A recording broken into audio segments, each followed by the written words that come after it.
Thank you, Harold. It's so good to have you back. I know everyone's waiting for the second song, though. I know you've already talked with Reverend Sunshine, so I'm sure it's going to be a fabulous and, of course, an original composition. So Reverend Sunshine had a 2 or 3 page Screen Actors Guild resume. She's doing so many great things in her life. And then we were talking before, and I'm just going to tell about my friend Sunshine. And so she's absolutely a gifted speaker.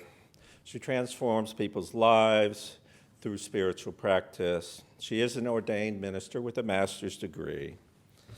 She's written a book, Begin With, a playbook for living your genuine life. She started under Reverend Michael Bernard Beckwith, but let me tell you a little bit about Reverend Sunshine that was so special to Reverend Michael. And you guys know that I've quoted her from here, especially because whenever I have to, this middle-aged white reverend that I am, when I have to talk about diversity and equity, you can ask Sunshine, I pick up the phone and talk to her. And she gives me fabulous, great advice. In fact, Reverend Sunshine taught Reverend Nicole and I diversity in ministerial school. And she's the epitome of it, and I think she's going to be so influential in leading our movement on where we need to be. Because, we believe in oneness, we believe in inclusivity, and everything like that.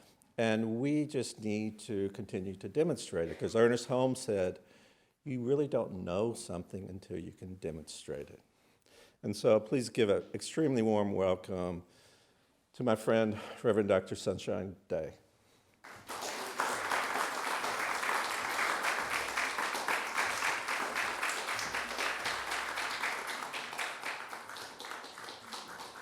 Good morning, beloveds. And thank you for that warm introduction. And I love how Reverend Michael just elevates folks. He said, Reverend Pam. He gave me a doctoral. He's Reverend Doctor. I love your vision. You have amazing vision, and yes, I accept. Thank you, more, please. It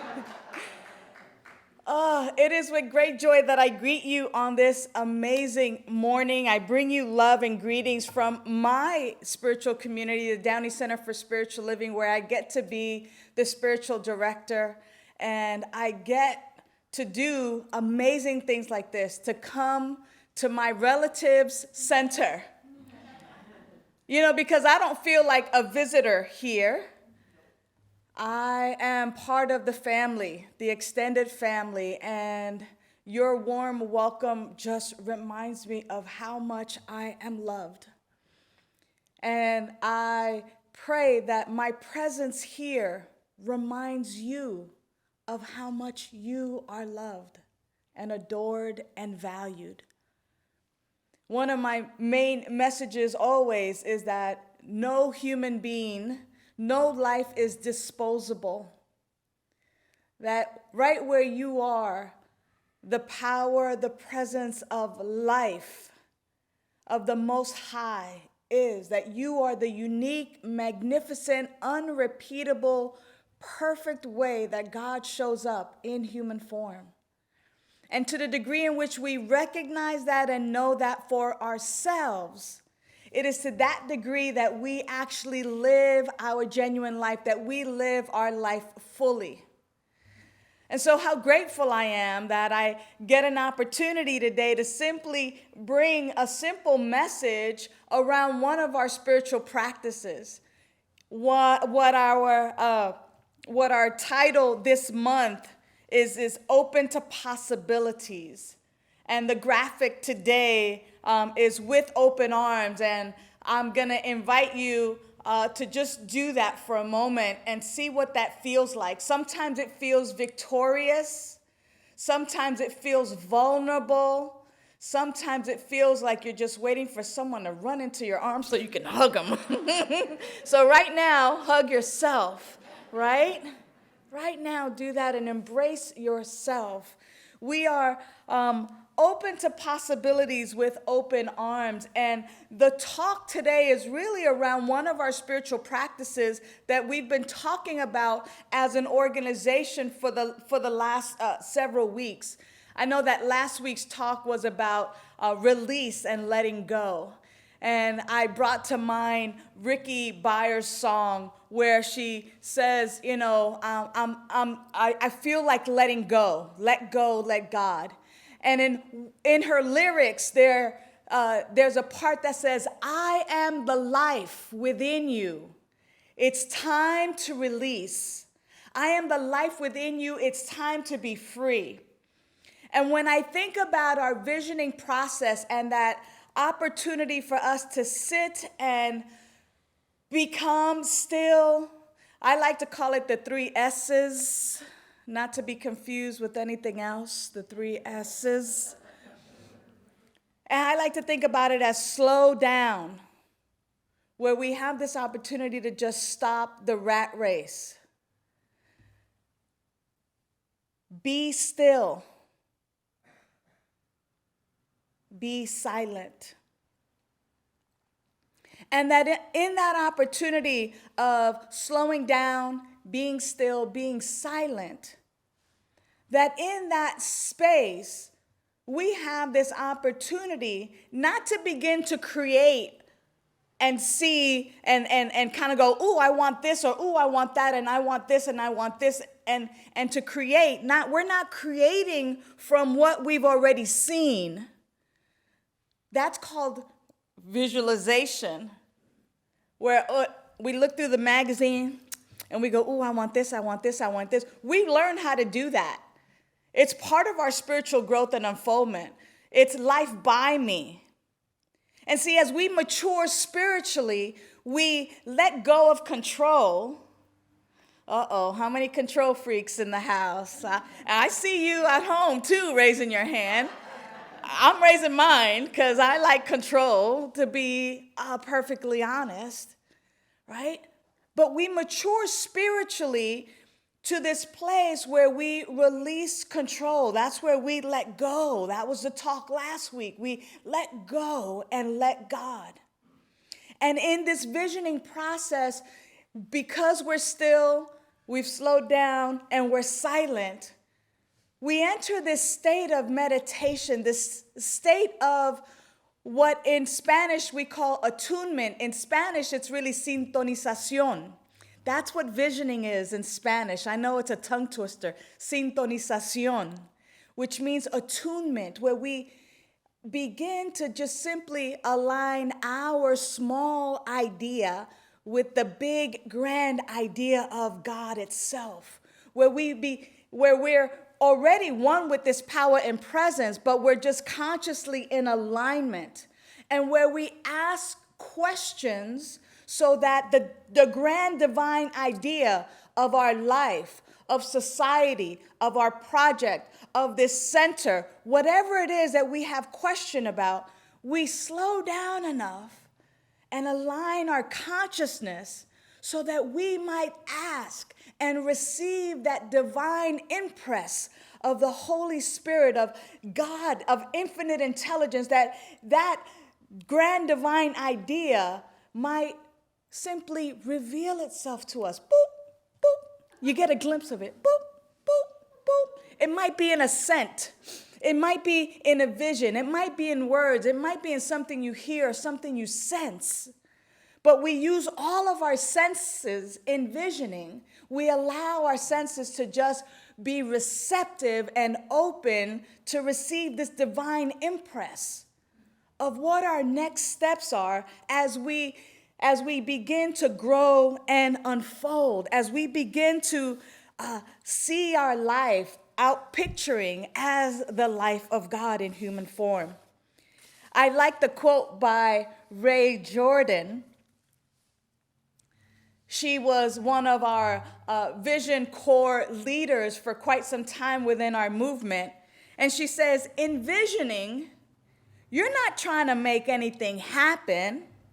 You're asking what you must embrace in consciousness in order to become the vision waiting to happen through you. That's a mouthful. But pretty much what she's saying is, hey, y'all, take a back seat. You don't have to make anything happen. You just get to ask this question, and then with open arms, you get to embrace in consciousness that grand idea, and you become that. It's waiting. It's waiting.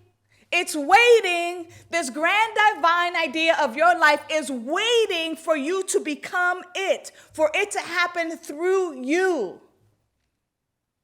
Wow, y'all have no clue.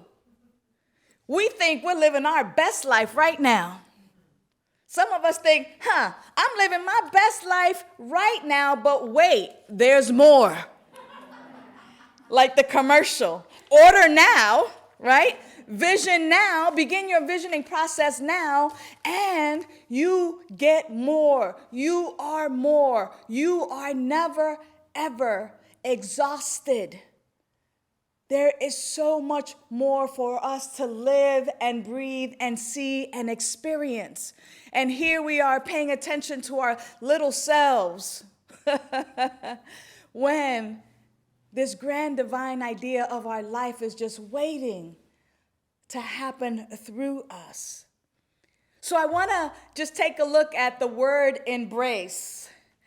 And the word embrace is wrap my arms around. That's how I think about it, especially when we're looking at the arms wide open because we let go. Last week we let go, so now our arms are ready to be filled. We are now open and receptive, and we can now embrace. So it means, what am I hugging? What am I bringing close to me? What am I receiving here? What must I embrace? What am I aligning and attuning to? And what opportunities for growth do I welcome? I always feel welcomed by a warm embrace. What are you welcoming into your experience today? What are you inviting into your consciousness today? And what changes are you lovingly nurturing? Because you don't just embrace anything or anybody. You embrace the things that you love, right? And as soon as you welcome someone into your home, into your space, did you eat, baby? You want something to eat? You need an apple, a banana? Have you eaten? Are you thirsty? You nurture it. You look so good. It's been so long, right?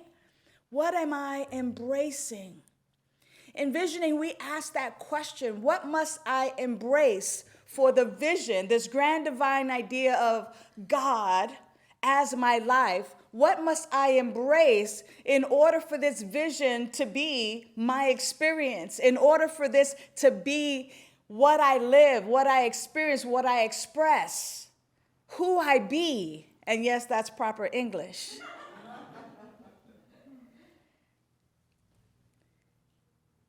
Reverend Michael shared with you that Dr. Michael Beckwith was my teacher, and he actually taught the visioning process. And it was through him where I learned all of the nuances about visioning and about this spiritual practice that is really about letting go and subtracting and then embracing that which is for our highest and our best, as was read today by our practitioner.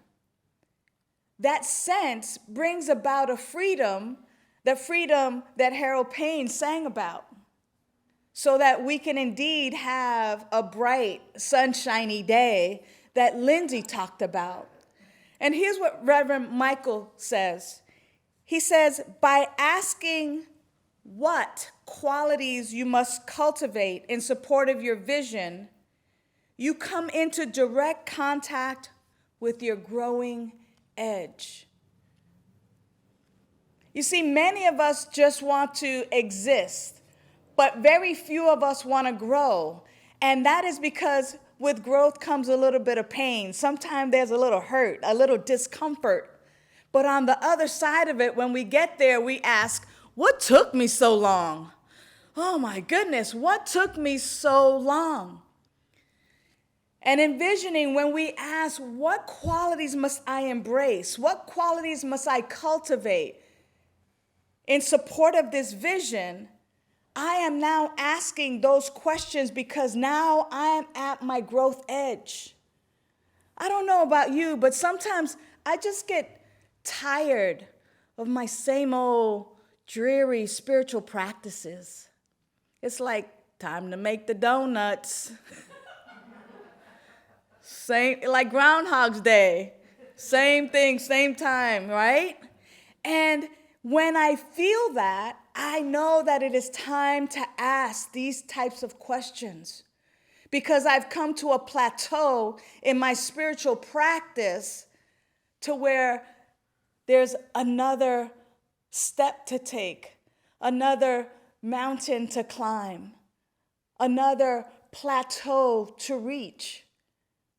I'm at my growing edges when I'm asking what qualities I must embrace and I must cultivate to be my greatest self. Now, I gotta be honest with you. You know, sometimes me wanting to be my greatest self is so filled with ego. I don't know, am I getting a little too honest with you here? I mean, when we think about it, you know, many of us want fame or fortune, or we want to have, you know, people give us these accolades and speak about how great and wonderful we are, even if it's just a family member. But even when we just kind of dial it back a little bit and we think, wow, what if I were to just live my grandest divine life just because I am the life of God in this body? Just to have that experience, just to be my loving self. I wonder what potential lies within me when I can release all of my judgments about who's sitting in front of me or who's behind me or what I have that they don't have. I wonder who I could really be if I could let my prejudices go. I wonder what qualities I get to demonstrate and live when I really ask myself these questions. Is my humanity really about being better than anyone else? Or am I really willing to recognize the God in, through, and as each of us?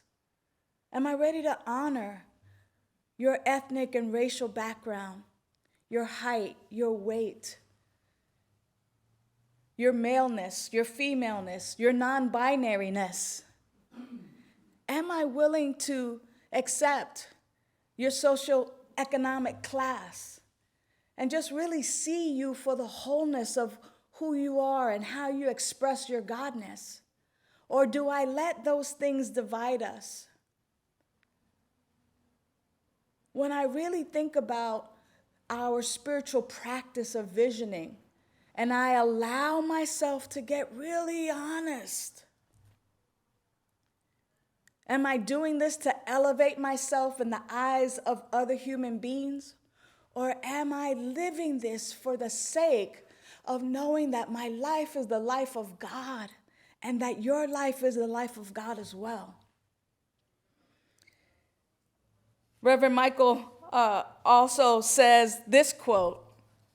He says, "Your willingness to change allows you to participate in your growth and development with greater ease, with trust in yourself and confidence in the process."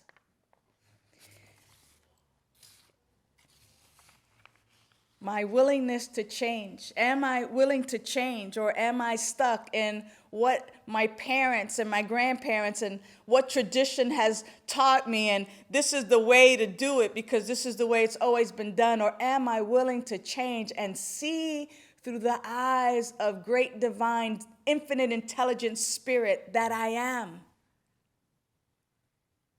I must be willing to change. I must be willing to become.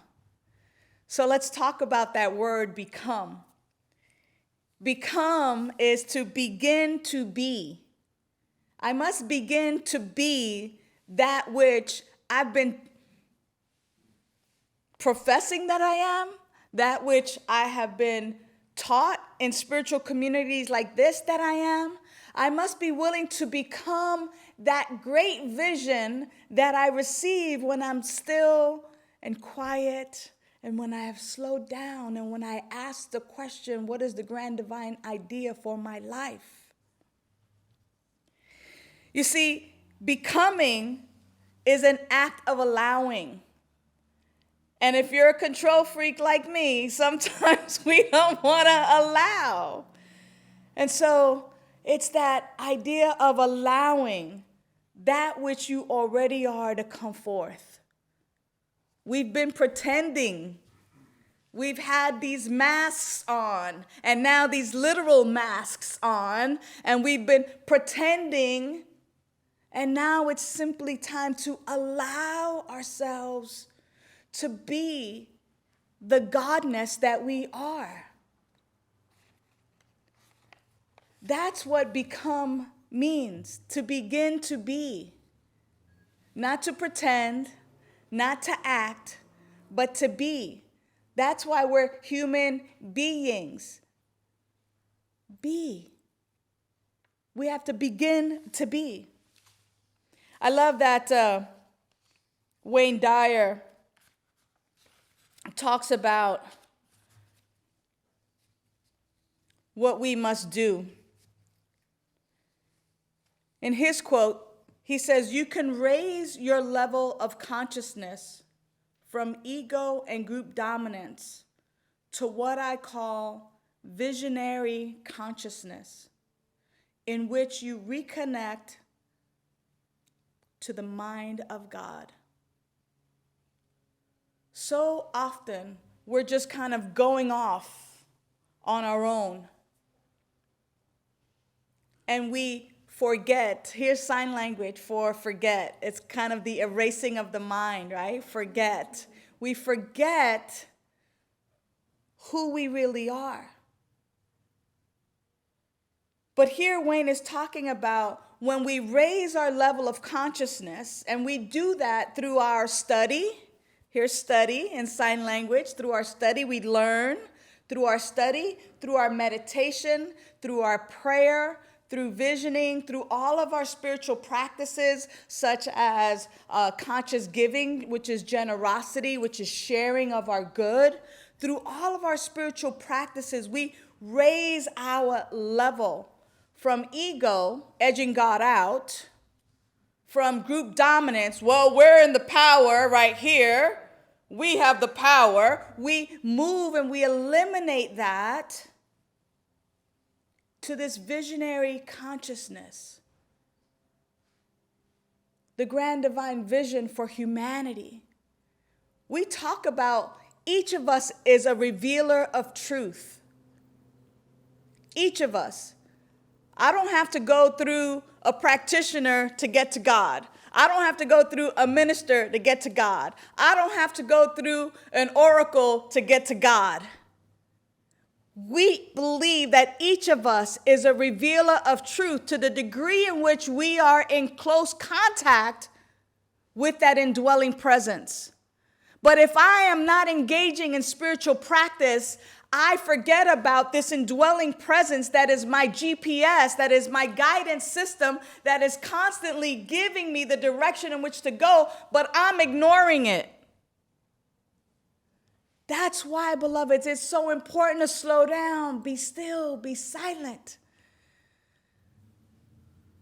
to reconnect, to ask, what is the grand divine idea? What must I embrace? What must I become? It is so key for each of us to be the revealers of truth, of our own truth, as we begin to really create a world that works for everyone. Now, I want to share with you that I had so much material to share with you. But because I allow Spirit to speak from within me, this is what has come forth. And what has come forth clearly is that direct revelation is a spiritual practice that we have at our fingertips. And I don't know about you, but I know for me, I'm kind of that mad dog. I want more. I want more love, more joy, more peace. And I don't want it just for me. I want it for everyone. I want everyone to experience the freedom, the power, the love of recognizing and knowing my life is the life of God. And to the degree in which you continue to ask indwelling Spirit, don't ask me. I can't tell you what's good for you. Ask indwelling Spirit, what is my next move? What am I to be? What am I to embrace? What must I let go? What must I become in order to live my grand divine life? And then be quiet and allow your senses to just intuit what it is. You're not going to make it happen. You get to become it. You get to allow it. You get to embody it.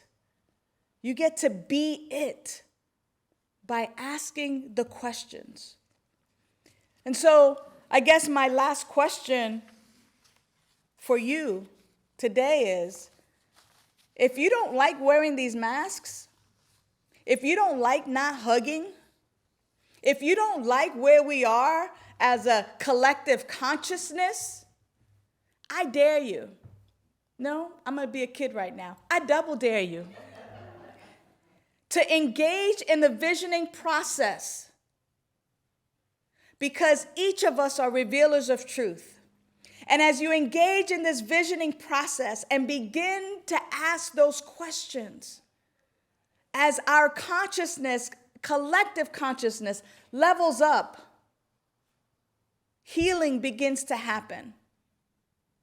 Illness becomes a thing of the past, and our lives transform. This is the affirmation for this week. Raise your hands up with me. And if you're at home, you can say this out loud. And if you're here present with me, you say this within your own being. I embrace my transformation with open arms. I embrace my transformation with open arms. And so it is. And now it is. Thank you, beloveds.